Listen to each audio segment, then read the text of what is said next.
আপনি তখন ফোনেও কিছু বললেন না?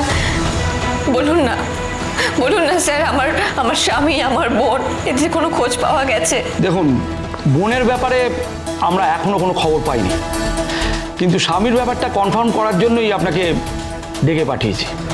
এটা ফোনে বলা যেত না। কি কনফার্ম করবে ও? একটা বডি আইডেন্টিফাই করতে হবে।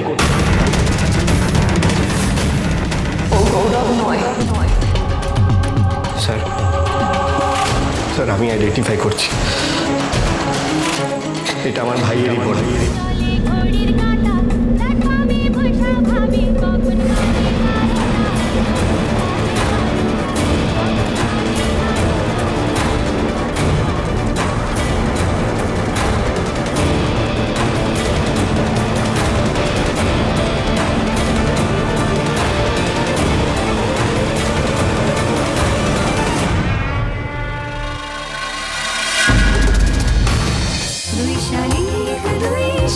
দুই শালী, সোম থেকে রবি প্রতিদিন বিকেল 5:30টায় স্টার জলসায় ও জিও হটস্টারে।